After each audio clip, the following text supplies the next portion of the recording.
Bailamos al ritmo del bullerengue, cantamos en guaraní, nos saludamos en mapudungún, tejemos palabras al derecho y al revés, y seguimos caminando con nuevas preguntas. ¿Cuántas formas de decir quiénes somos? De pueblos y caminantes. Ya se viene el contrapunto, presten toda su atención, arranque con su razón, yo lo escucho atentamente, pa' cantar sencillamente lo que dicte el corazón. De pueblos y caminantes. Pensamos que la cultura viene a ser la levadura del pan de la libertad. Pueblos con identidad no viven la noche oscura. Me importa más de dónde vengo que el saber a dónde voy.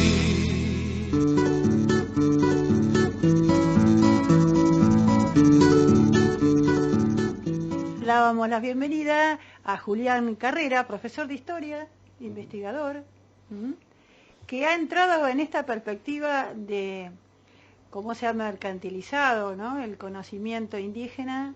Bueno, vos nos vas a contar mejor, y ya le veníamos adelantando en la introducción que hicimos, esta mirada del apoderarse, ¿no?, cómo se fueron apoderando y convirtiendo esos saberes que eran parte de las prácticas culturales, de las cosmovisiones de los pueblos originarios, entrando en las lógicas capitalistas, ¿no? Bueno, un placer estar con vos, Lilia, gracias por la invitación. Y sí, este trabajo tiene que ver con visibilizar un costado de la conquista y la colonización española que tal vez no fue tan trabajado, tan abordado por la historiografía, porque en general nosotros conocemos la imagen de, bueno, el conquistador que viene a saquear, a ocupar, a explotar los recursos naturales y los recursos humanos que había en estas tierras, los distintos pueblos, ¿no? Entonces, lo que llamamos la explotación de la naturaleza y la explotación de los cuerpos, ¿no?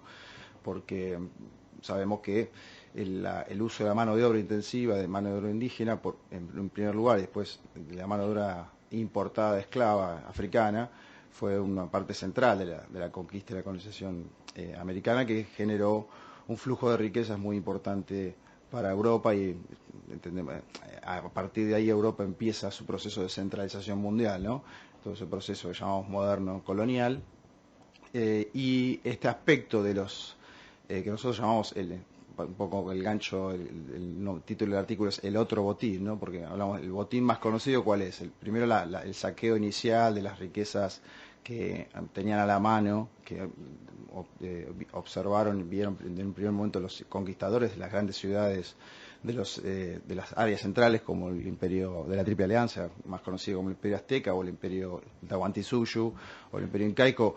Esos primeros saqueos, después eso se va a transformar en una explotación más sistemática de la mano de obra y la naturaleza, y en ese proceso también aparece este día que planteamos de la explotación del conocimiento, los saberes indígenas, explotación en sentido económico, ¿no? No solo tomaron contacto de esos conocimientos, que en muchos casos fueron destruidos, por supuesto, los soportes materiales que tenían en distintas culturas del conocimiento, por ejemplo los quipus incaicos o andinos, o los códices mexicanos, eran formas de registrar conocimiento que tenían los pueblos más, que digamos las sociedades estatales que había aquí. Después tenemos un montón más de pueblos, por supuesto, que eran nómadas y que no tenían esos tipos de registros, pero el tema era visibilizar un poco ese costado no tan trabajado, no tan visto, de la explotación de saberes, de conocimiento. Es decir, el conocimiento como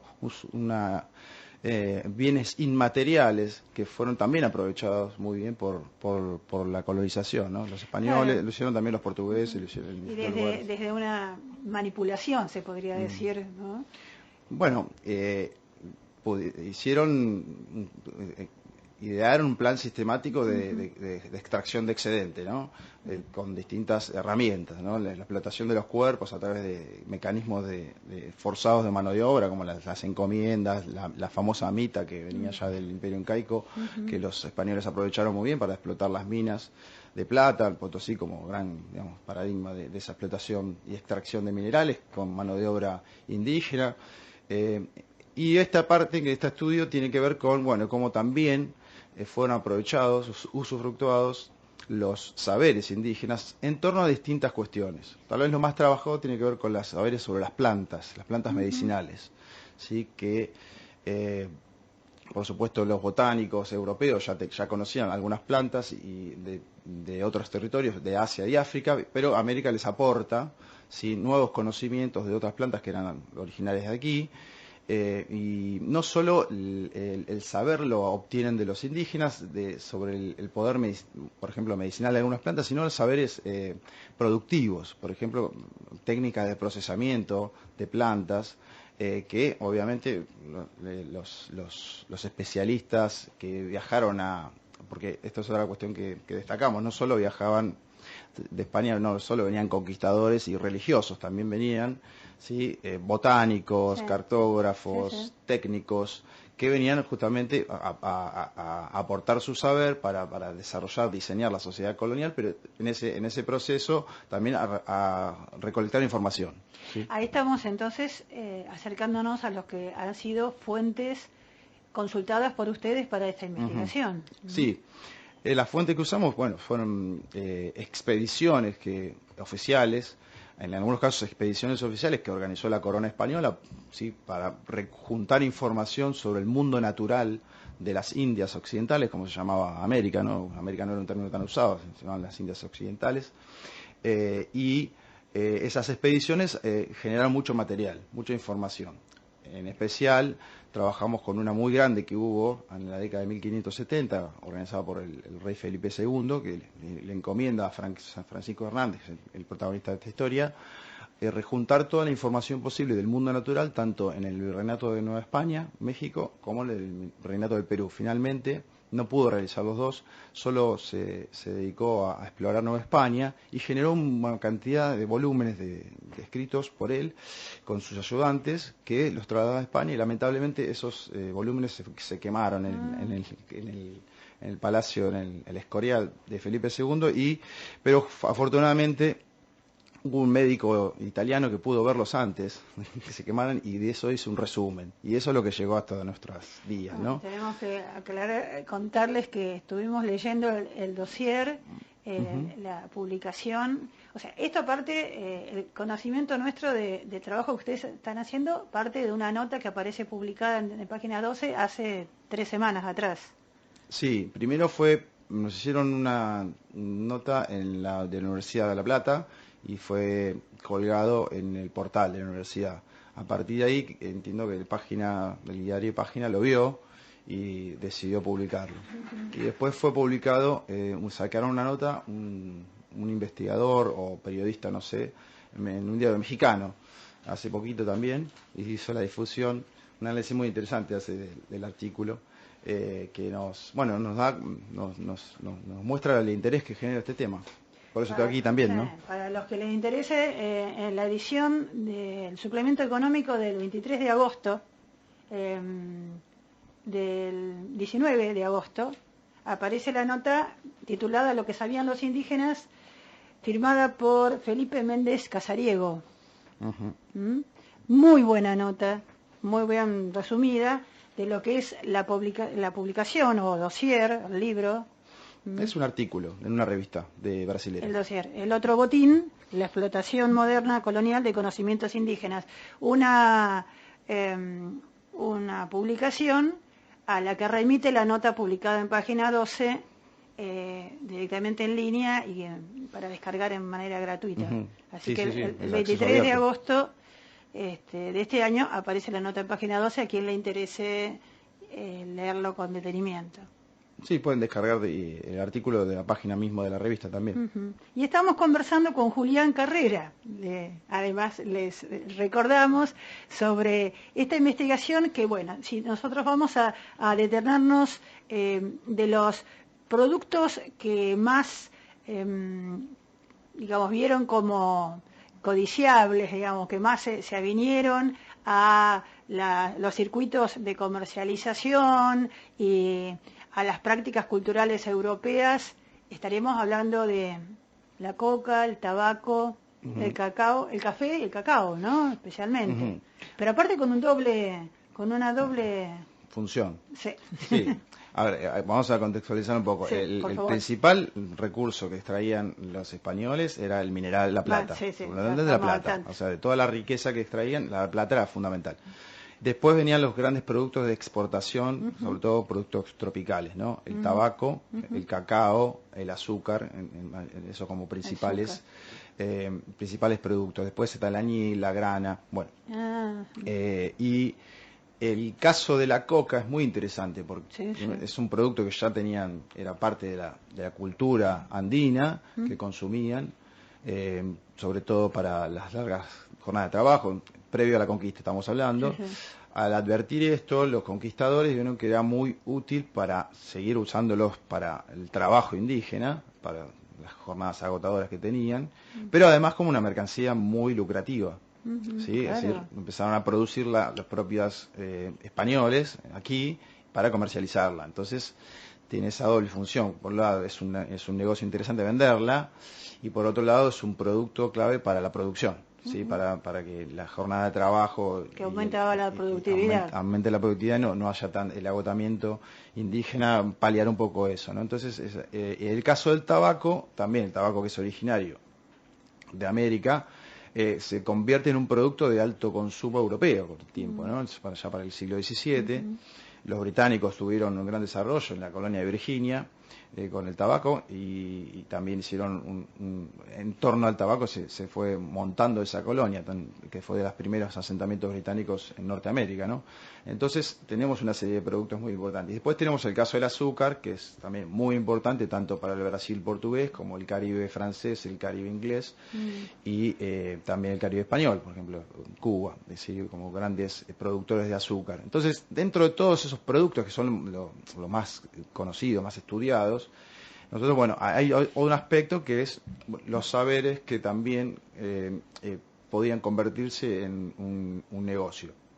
¿Sí? Entonces, lo que intentamos ver es cómo ese conocimiento pasa de la órbita indígena a la órbita europea. ¿Sí? Y ahí aparecen la figura de los intermediarios. Como decíamos hoy, por ejemplo, algunos religiosos, que fueron los primeros que tomaron contacto con los indígenas, aprendieron la lengua, ¿sí? Hicieron traducciones incluso del idioma originario, trataron de transcribirlo al alfabeto español, y también cómo hay intermediarios o recolectores de información en la propia metrópoli, es decir, médicos que no viajaron nunca estuvieron en las Indias, pero que recibían la información que venía en los barcos, ¿no? Entonces, Sevilla como gran centro de acopio, Sevilla era ciudad, puerto principal que conectaba las Indias con España, y a Sevilla llegaban los barcos nada más que con cargamento de plata y mercancías con información, bien, que venía por los escribas que estaban justamente en territorio indiano y elaboraban estos informes que te contaba hace un rato. Entonces había agentes dentro de Sevilla, y nosotros tomamos el caso emblemático de un médico que se llama Nicolás Monardes, que aprovechó y usufructó muy bien toda esa información, sobre todo de plantas que llegaban en los barcos, porque también llegaban muestras, ¿no? De los objetos, plantas y demás. Entonces él las examinaba, las estudiaba, pero también tenía información, ¿sí? Que venía estos escribas, estos botánicos que estaban en las Indias. Entonces con eso escribió una obra que tuvo un gran impacto editorial en la época, que fue traducida a varios idiomas, sobre todo primero al latín, que era la lengua franca de entonces en Europa. Entonces, claro, difundió una obra donde hablaba de las virtudes de ciertas plantas que a la vez podían convertirse en remedios, es decir, en mercancías. Entonces aprovechó todo eso este médico del saber, usufructando parte del saber indígena, ¿no? Pero lo que planteamos ahí es que el saber indígena quede invisibilizado, el productor originario del conocimiento queda invisibilizado, sí, porque ya pasa por formar parte de la producción de conocimiento europea. Qué interesante esa apropiación. Uh-huh. Qué interesante. Sí. Además, algunos también entrarían dentro de lo que serían las drogas, digamos, de la época, Uh-huh. ¿no? Sí, fundamentalmente. Como pasó con el opio y pasó con otros, exacto, ¿no? Viniendo de la exacto. zona oriental. Fundamentalmente hablamos de drogas, ¿sí? o medicinas que constataron los españoles que usaban los propios indígenas con fines medicinales y otros fines tal vez, ¿no? Más vinculados a su cultura, pero dentro del cuando entra dentro de la órbita española ya tienen otras funciones. También planteamos como un mismo producto pasa a tener distintas funciones dentro de una órbita u otra, ¿no? Entonces nosotros hablamos, se incorpora a la órbita capitalista, ¿no? A una lógica mercantil, ¿sí? Que ya tiene una función distinta a la que cumplía en el mundo indígena. Uh-huh. Pero bueno, nosotros nos interesa destacar el flujo de conocimiento indígena como parte también de extracción de riqueza, la explotación material y económica que hacían los conquistadores y los colonizadores de ese saber. Bien, y no solo saber vinculado a las plantas, sino un poco el aporte, porque esto que estoy diciendo yo no es que lo inventamos nosotros, ya está trabajado por algunos autores y autoras que se dedican a la historia de la ciencia y demás. Nosotros intentamos también ver que hay otros tipos de saberes menos visibilizados que tienen que ver con saberes técnicos de proceso de construcción, saberes cartográficos, saberes geográficos que también aprovechaban, ¿sí? Los españoles para explotar la naturaleza en las Indias, por ejemplo, saberes sobre ríos, sobre montañas, sobre minas. Todo ese conocimiento que ya tenían acumulado los pueblos originarios sobre su territorio, obviamente fueron aprovechados por los españoles para encontrar distintas fuentes de riqueza, ¿no? Entonces es más amplio que solo los saberes vinculados a plantas medicinales, ¿sí? Que es muy importante. Nosotros tratamos de ampliar el espectro del espectro, del abanico de conocimientos que estaban disponibles para los españoles para ser explotados, ¿no? Y hacemos hincapié en el concepto de explotación porque quiere decir que son un elemento aprovechado económicamente, ¿sí? No todo saber es explotado, ¿sí? Hay multiplicidad de saberes que no necesariamente son explotados, ¿sí? No son usufructuados con fines económicos dentro de la lógica europea. Entonces, la idea es buscar, rastrear en las fuentes esos distintos tipos de saberes que están dando vuelta y son de alguna manera aprovechados por la explotación europea. Bien, bueno, nos has pero abierto un montón de puertas. Bueno, es la idea. Este texto tiene que ver con eso, con intentar abrir esas puertas y hay mucho por hacer, ¿no? Porque las fuentes, algunas son muy trabajadas, pero no está clave. Por eso me parece que el fuerte del trabajo tiene que ver con el aspecto marco teórico metodológico que planteamos para revisitar fuentes que ya fueron trabajadas, pero no con esta óptica, ¿no? Uh-huh. que tiene que ver con lo teórico. ¿Y ustedes cómo se les fueron abriendo estas puertas? ¿Cuál fue el proceso? ¿Cuánto hace que están trabajando sobre esta temática? Y esto empezamos en el año 2018, nos presentamos primera ponencia en las jornadas atlánticas de la facultad. Nosotros en el centro de investigación donde trabajo yo, el Centro de Historia Argentina y Americana de la Facultad de Humanidades de la Universidad de La Plata, hay un programa que se llama de Estudios de Historia Atlántica y ahí presentamos este trabajo inicial que fue, digamos, muy embrionario en ese momento y después le fuimos dando forma y lo volvimos a presentar luego, ya mucho más avanzada la investigación y dijimos, bueno, ¿por qué no lo publicamos? Me parece que ya tenía estado para presentarlo y bueno, y tuvo muy buena acogida en esta revista brasilera que justamente el dossier era sobre tenía que ver con conocimientos y demás en el mundo colonial. Entonces la idea fue, bueno, presentarlo y después seguir viendo las potenciales el potencial que tenía el tema, ¿no? Para seguir trabajándolo. Y bueno, ahora estamos en eso. Ellos tienen muchas instituciones que se dedican a lo que es el conocimiento panamazónico, ¿no? Por eso, mucho interés. hay mucho por hacer ahí. Hay que ver otras fuentes, tal vez no tan rastreadas, que me parece que tienen una riqueza inestimable. Pero bueno, estamos ahí iniciándolo. Y bueno, y Santiago Leaudá, que es el coautor del tema que no pudo venir, él viene del campo de los estudios de la sociología de la ciencia y de lo que llamamos nosotros el materialismo cognitivo, que es un poco uno de los enfoques que aportamos en el trabajo, ¿no? Es decir, la dimensión inmaterial del capitalismo, es decir, que ahora está muy en boga también, ¿no? El conocimiento como un recurso fundamental para el desarrollo capitalista. Es decir, y entonces nosotros usamos ese marco teórico que se usa mucho para análisis de la actualidad, para trasladarlo hacia el pasado y ver cómo la información, el conocimiento también era explotado en otras épocas.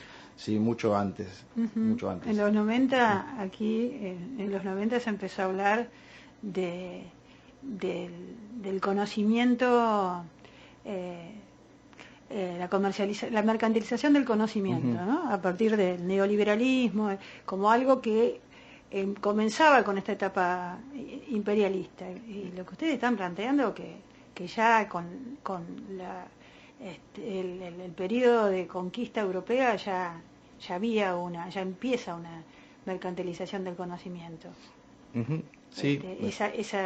Entonces, los estudios lógica sobre cómo el conocimiento se va, primero fluye de un lado a otro con fines comerciales, pero también se va institucionalizando, y el saber en el contexto colonial, en la formación del mundo moderno colonial eurocentrado, las formas de conocimiento no europeas empiezan a ser subalternizadas, inferiorizadas, y el saber válido, el único saber válido va a ser el que se produce en los centros de producción de conocimiento europeos que se van formando, ¿no? España, Portugal como puntapié inicial, pero después las academias de ciencia en Francia, en Inglaterra, sí, en Alemania, que van a ser los grandes centros de producción de conocimiento, llamémoslo entre comillas, científico.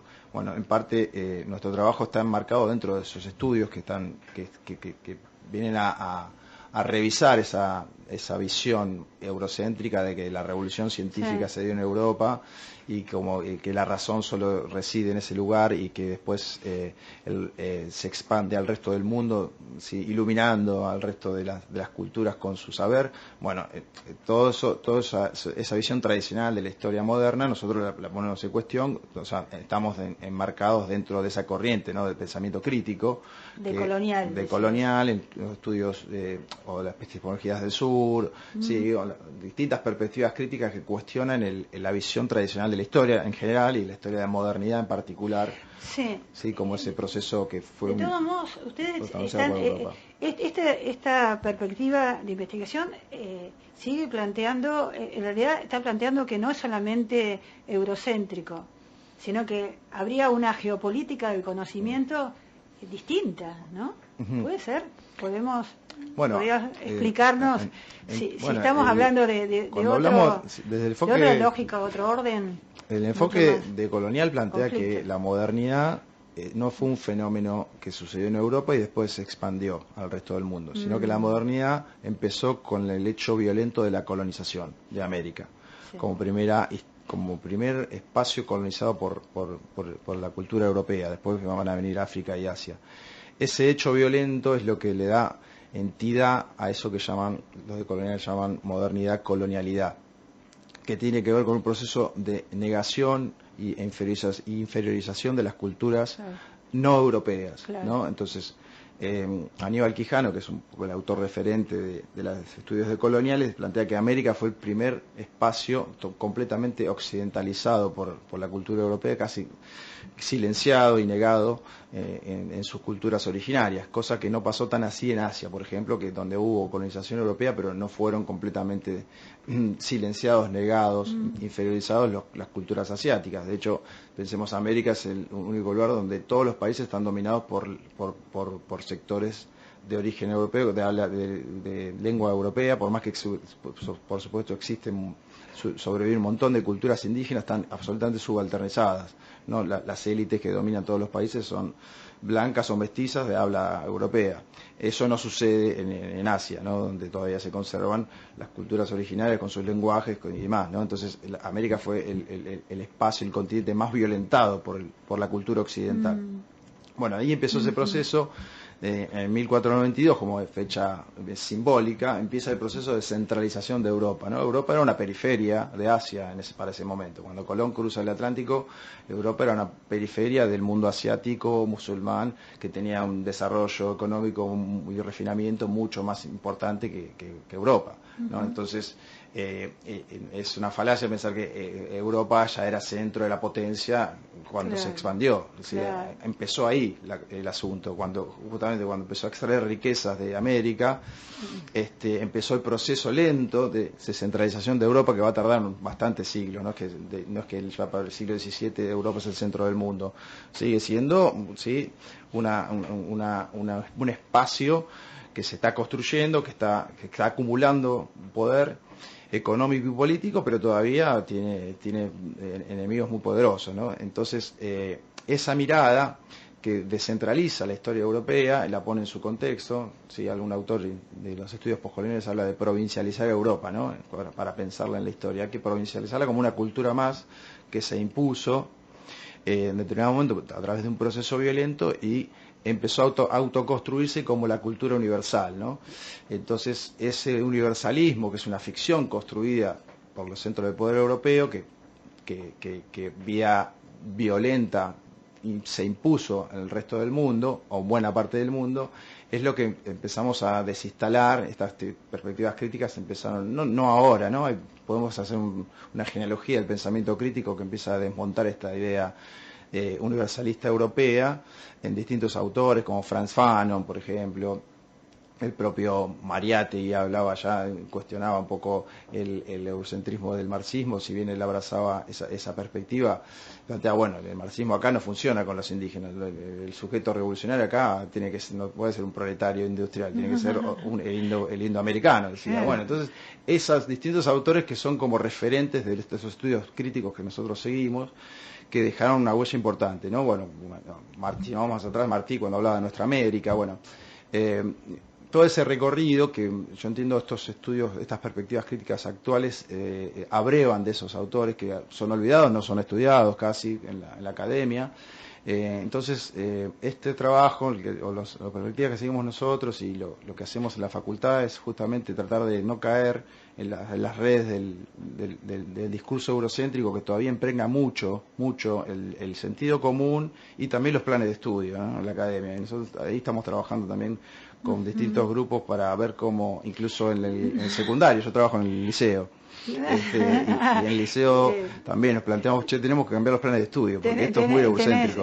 Seguramente ustedes que nos escuchan estarán de acuerdo que tiene una forma de comunicar que se nota que sos profesor, bueno, que estás acostumbrado después de 20 años algo aprendí. ¿Cómo? Algo quedó después de 20 años. A expresar, a explicar, a argumentar.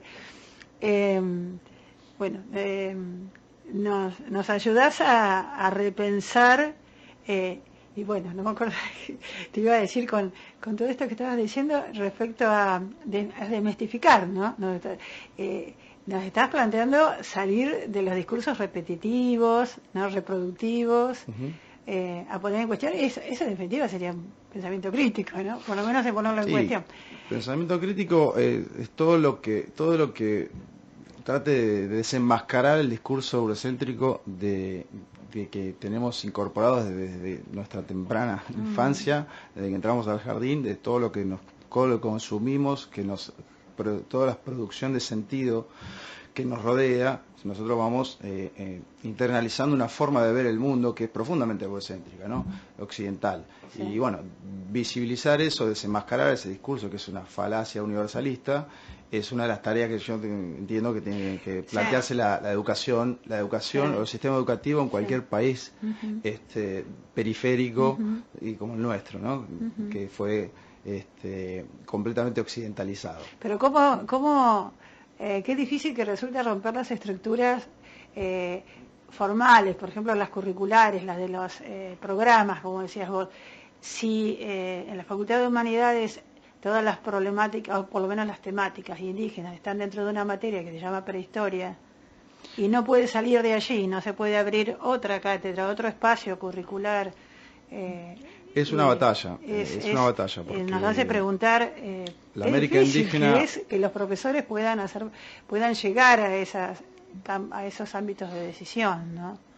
Es una batalla ideológica, política, burocrática, son muchos temas que se mezclan. En algunas universidades tienen un perfil más abierto en sentido. Hay muchos docentes que abrazan estas perspectivas y tratan de transmitir esos desde discursos. Adentro, ¿no? Sí, pero no se ve tanto en las estructuras de los planes de estudio curriculares. Todavía tenemos un resabio tradicional muy fuerte. Hay un conservadurismo académico también muy fuerte, en general en todas las academias, no solo acá, con el cual hay que combatir. Él se ve también en la escuela media, ¿no? En la enseñanza media también se ve. La formación nuestra es muy eurocéntrica, entonces decirle a un docente que tiene mi edad o más grande que yo que cambie todo su paradigma de enseñanza y de los contenidos que da es difícil.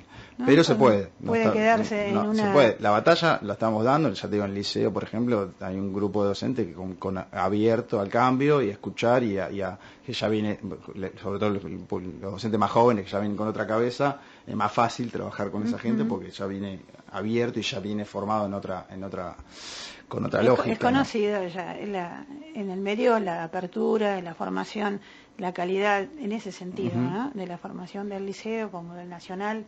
Sí, pero hay que atacar los institutos de formación docente. Son los ámbitos universitarios. Los institutos de formación docente también es un tema para trabajar, para transformar mucho. Hay mucho para hacer y hay mucha gente que está en esto y me consta con ganas de cambiar y hacer cosas que vayan en este sentido, ¿no? Bueno, y en esa línea es que nosotros creemos que como espacio de comunicación, justamente la importancia de que vengan aquí docentes, investigadores, otros agentes de la cultura o promotores de la cultura que están abriendo esos espacios para repensar quiénes somos,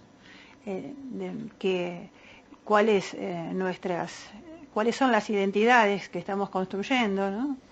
Y bueno, esta es una de las funciones de estos espacios de comunicación social. Me parece fundamental, porque planteamos nosotros que la academia es muy endogámica, ¿no? Está encerrada sobre sí misma y tiene sus lógicas de reproducción y nosotros planteamos, bueno, le falta mayor conexión con el territorio, una universidad situada, una universidad que trabaje para el lugar de pertenencia, ¿no? Sobre todo una universidad pública, ¿no?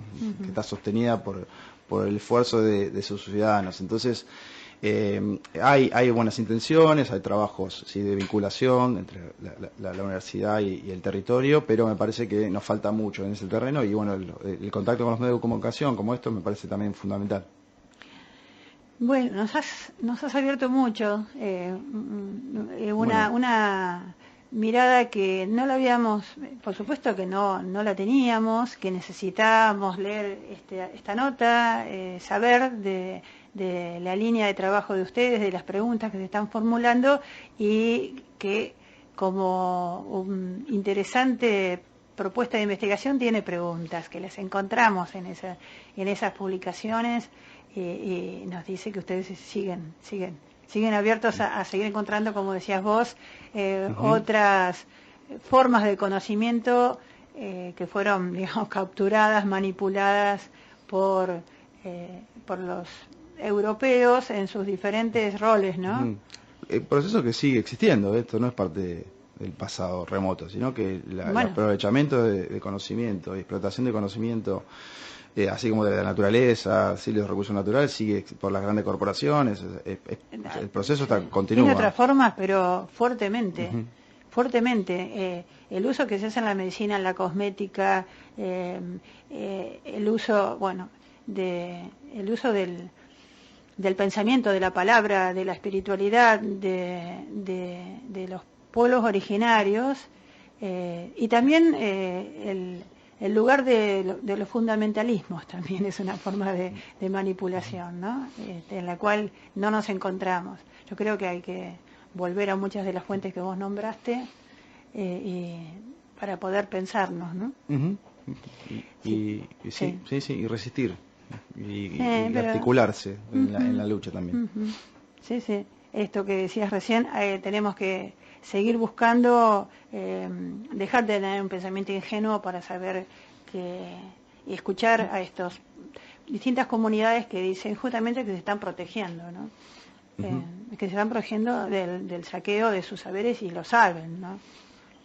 Sí, hay un concepto que nosotros usamos mucho que es de un autor mexicano que se llama colonialismo interno, que tiene que ver con el proceso, las colonias, el colonialismo en América terminó en sentido estricto o formal de que dejamos de ser dependientes formalmente de metrópolis europeas. Pero los Estados-nación en el siglo XIX siguieron adelante ese proceso de conquista y sojuzgamiento o eliminación directa de los pueblos originarios. Ese proceso sigue, ¿sí? Lo vemos en toda Latinoamérica, en el caso nuestro los mapuches, muy claro. Entonces, combatir el colonialismo interno, ¿sí? Es una tarea pendiente, ¿sí? Y hay resistencias todavía que están vivas y bueno, nosotros tenemos que colaborar con ellas, me parece. Muchas gracias, Julián. Bueno. Esperamos que vuelvas con otros temas que estás trabajando. Un placer. Para mí es un placer estar acá.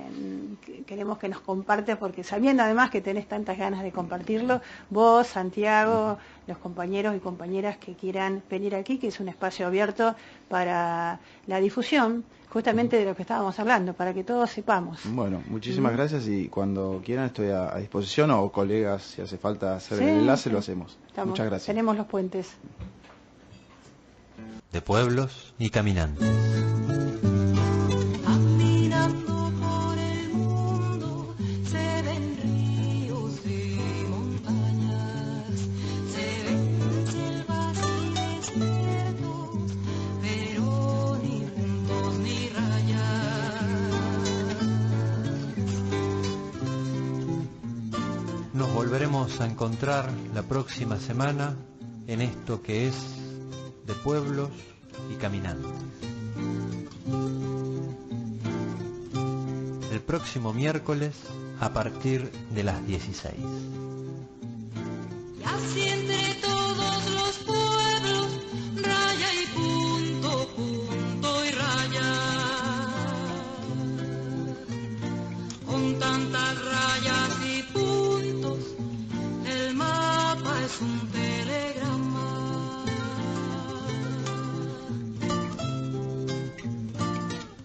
De pueblos